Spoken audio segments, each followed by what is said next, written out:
ke sini.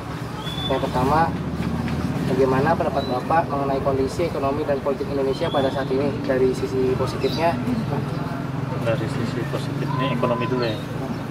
Ekonomi sih emang sekarang kebutuhan sekarang dikendalinya sama apa-apa cepet naik kan, apalagi BBM itu melihat harganya melalui pasar dunia kan, jadi berapa bulan sekali naik. Nah, otomatis dengan kenaikan BBM itu harga-harga naik juga, jadi kalau udah naik itu nggak bisa turun.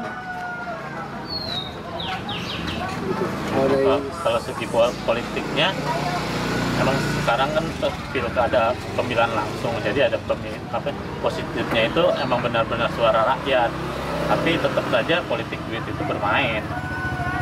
Tapi yang ngerasain politik duit itu rakyat langsung, bukannya kalau dulu kan zamannya DPR yang milih kan, nah, mainnya di DPR main duitnya. Kalau sekarang kan mainnya di bawah, kalaupun tetap ada politik uang, tapi yang ngerasain rakyat juga, tetap itu baik pilihan rakyat, mau nggak bisa dibohongin gitu kan. Tuh.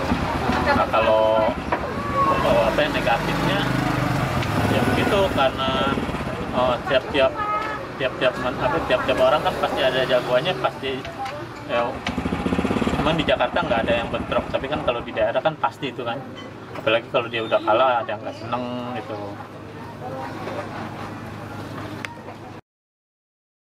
Pendapat Anda mengenai kondisi ekonomi dan politik Indonesia pada saat ini, dan sebutkan positif dan negatifnya. Untuk kondisi ekonomi dan politik Indonesia, kalau dari sisi positifnya, menurut pendapat saya, ekonomi Indonesia itu berjalan dengan baik ya untuk pertumbuhannya, karena banyaknya modal-modal asing dan juga perkembangan teknologi, sehingga membuat akses ekonomi itu lebih baik dan lebih cepat, sehingga pertumbuhan dan keuangan masyarakat pun semakin bertambah. Untuk sisi negatif ekonomi itu karena Indonesia sekarang berpandangan terhadap minyak dunia, jadi kenaikan BBM itu sekarang mengacu kepada harga minyak dunia gitu. Kalau harga minyak dunia naik, maka BBM dalam negeri pun naik, dan karena naiknya harga BBM, maka harga kebutuhan lainnya akan turut naik, sehingga membuat susah rakyat Indonesia. Untuk sisi positif dari keadaan politik, untuk keadaan politiknya baik, karena saya dengar ada wacana untuk mengadakan pilkada daerah serentak, itu sangat bagus karena akan menghemat keuangan negara. Lalu untuk negatifnya, pemilihan langsung itu terkadang karena pemilihan ya, jadi ada orang yang suka sama kubu A dan kubu B, sehingga kedua kubu ini bisa menyebabkan ribut lah, dan menyebabkan disintegrasi bangsa Indonesia. Oke, menurut saya itu sisi positif dan negatif dari keadaan ekonomi dan politik Indonesia pada saat ini. Pendapat Anda mengenai kondisi ekonomi dan politik Indonesia pada saat ini, dan disebutkan positif dan negatifnya, Pak. Ya, sebenarnya kondisi ekonomi kalau mau jujur itu lebih baik dahulu ya.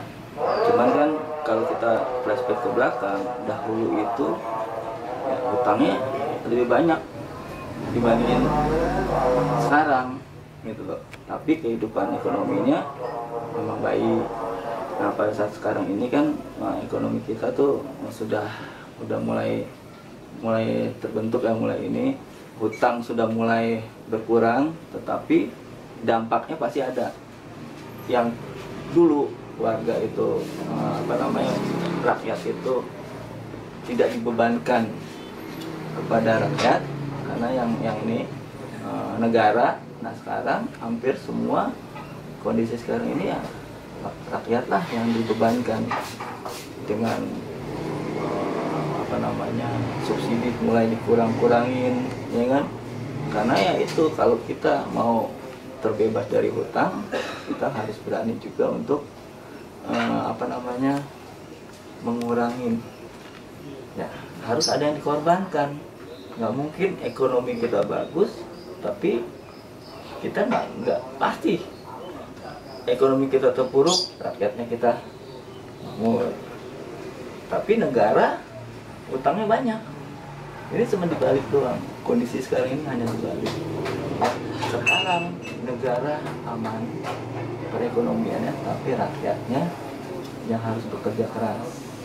Karena zaman dulunya mencari duit itu gampang dibanding yang sekarang. Nah, positifnya perekonomian kita ini ya itu yang tadi saya bilang, pemerintahan udah mulai stabil perekonomiannya, tapi warga rakyat ini yang sengsara. Positifnya itu negara mulai aman, tapi negatifnya rakyat ini yang mulai menjerit.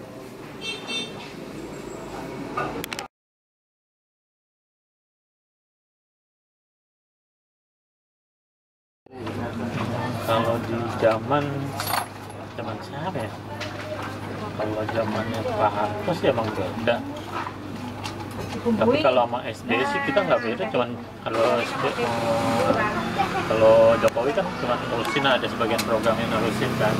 Tapi kalau zaman Soeharto kita emang jauh. Cuman jauhnya cuman di kebutuhan pokok aja. Waktu zaman Soeharto murah, tapi kita terkekang di bidang politik gitu kan. Kalau sekarang kebutuhannya mahal, tapi di bidang politik kita bisa pemilihan langsung. Tuh. Saya di Presiden Soeharto dan SBY. Kalau untuk Presiden Soeharto, dia tuh berhasil menekan gejolak-gejolak politik sehingga ekonomi pun dapat dijalankan dengan tanpa ada gangguan dari sisi politiknya, sehingga rakyat pun dapat tenang menjalankan kehidupan ekonominya dan juga rakyat menjadi sejahtera. Untuk zaman SBY itu sama seperti Presiden Soeharto, dia juga bisa merangkul kekuatan-kekuatan politik sehingga ekonomi berjalan dengan baik. Tidak seperti pada zaman sekarang, banyak kepentingan yang dari kanan kiri gitu. Jadi ekonomi pada pemerintahan Jokowi ini nggak jelas, dan juga apa yang dikerjakan banyak mengandung nilai-nilai kontroversi. Dan kita melihat dari segi pandang apa dia lebih baik, apa dia lebih baik. Ya, yang tadi saya bilangin, kalau zaman Soeharto ya baik, cuma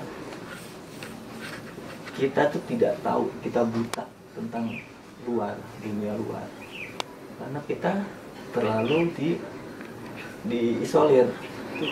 Hanya mereka aja lah yang tahu dunia luar, ya kan, tentang ekonomi ya mereka yang taunya rakyat tuh makmur, ya kan. Enaknya zaman Soeharto, ya kita ngomong sebutin Presiden Soeharto itu, emang rakyat itu kita makmur, swasembada pangan tuh kita melimpah, ya kan. Yang kembali lagi, utang negara tuh zaman sekarang itu zaman keterbukaan. Yang istilah sekarang ini nggak ada yang aling-aling, tuh udah nggak ada tuh yang namanya ini, semua terbuka dari media, dari segala macam tuh kita udah terbuka. Saking keterbukaan kita ini akhirnya kebablasan. Kalau saya pribadi lebih senang pada masa sekarang, masa Jokowi, karena ya yang saya lihat pemimpinnya sendiri susah untuk dijatuhin, karena track recordnya dia bagus. Semua orang nyarinya kesalahannya itu bukan dari korupsi, tapi kesalahan beliau yang mutlak sebenarnya bukan kesalahan beliau, kesalahan dari pembantu-pembantunya. Itu yang dia untuk ngejatuhin itu, karena untuk pribadi apalagi untuk korupsi susah. Jadi saya lihat dari satu sisi di zaman Soeharto enak, bukan banyak. Di satu sisi kita nih terbuka, kita melihat apa sih dunia luar itu, kita dengan buka mata aja kita bisa tahu dunia luar. Dengan internet kita bisa kita lihat dari mana aja kita tahu gitu, tanpa kita nanya dari orang, kita tinggal buka misalnya Mbah Google, kita mau tahu apa semua di situ ada. Zaman Soeharto nggak bisa, TV cuma satu, kita kita nggak bisa kenal dunia luar. Nah, dengan keterbukaan ini akhirnya yang tadinya peristiwa yang orang nggak tahu jadi tahu. Orang yang nggak bisa nyontoh sekarang bisa nyontoh. Ya si ini dengan begini kita menikmatin ini dengan cara begini. Zaman dulu kan itu dikit, jadi orang nggak tahu. Itu aja.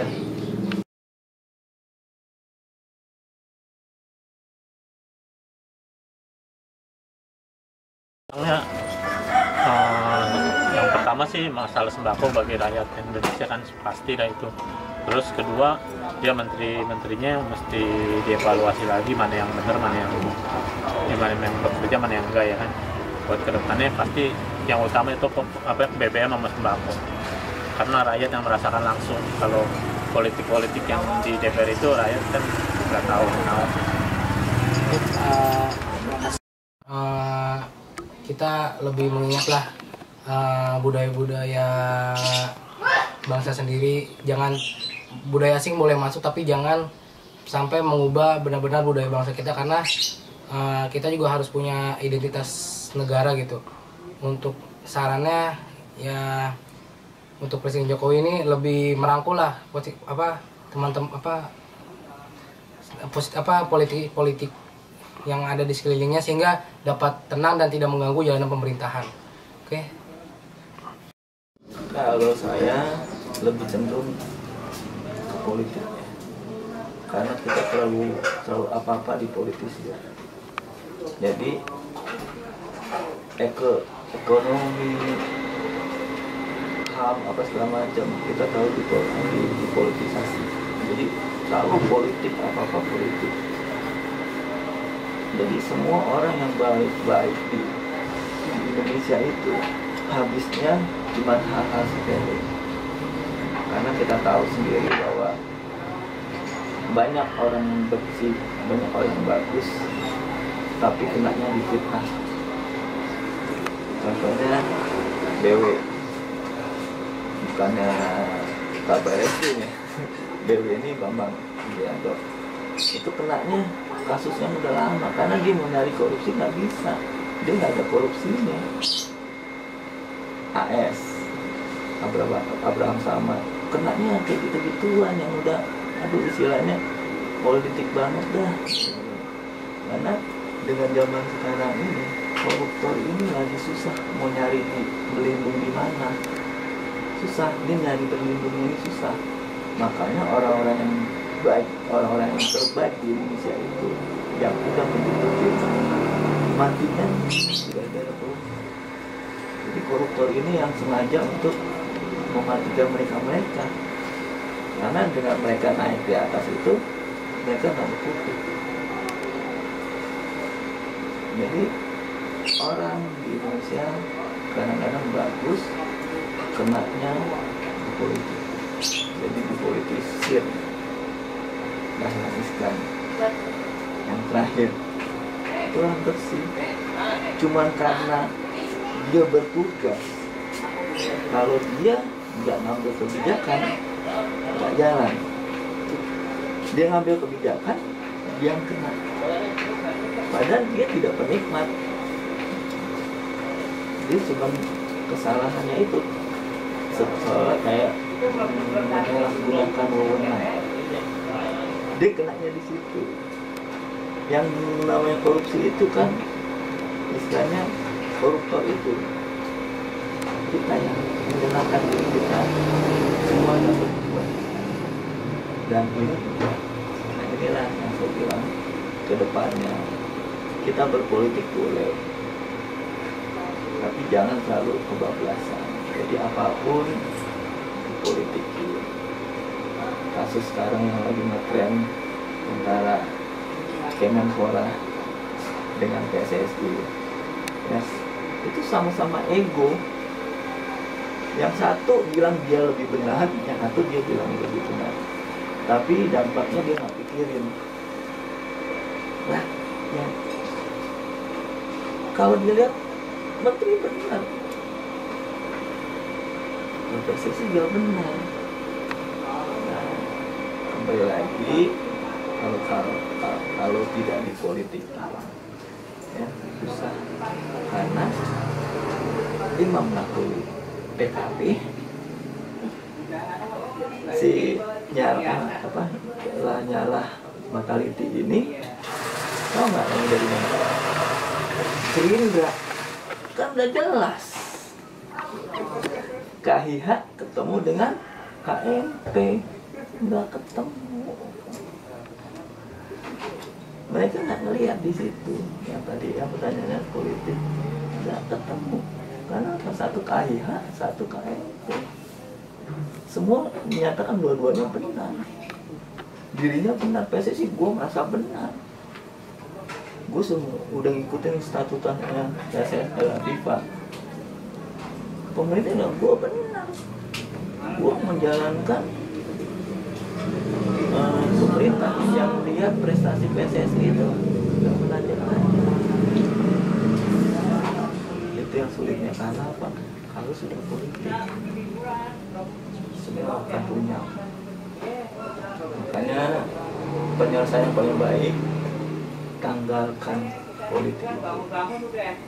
Kita lihat rakyat, demi rakyat, baru kita kondisi Indonesia itu akan lebih baik. Tapi pemimpin-pemimpin sekarang ini, kebanyakan orang-orang muda ini udah mulai baik-baik.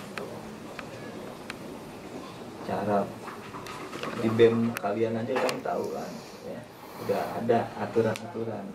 Jadi semua itu. Jadi cara saya, kalau Indonesia mau ke depan, mau lebih maju, lebih baik lagi, kita tanggalkan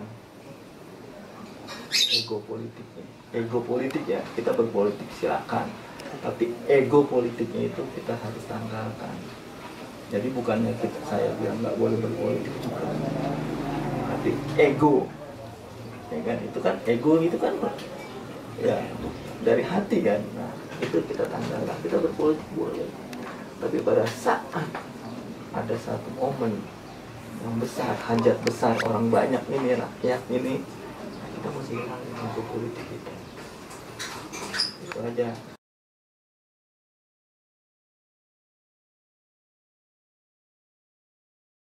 Yang duduk sambil diskusi, untukmu yang biasa bersafari di sana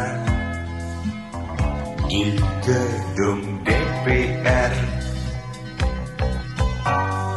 Wakil rakyat kumpulan orang hebat, bukan kumpulan teman-teman dekat.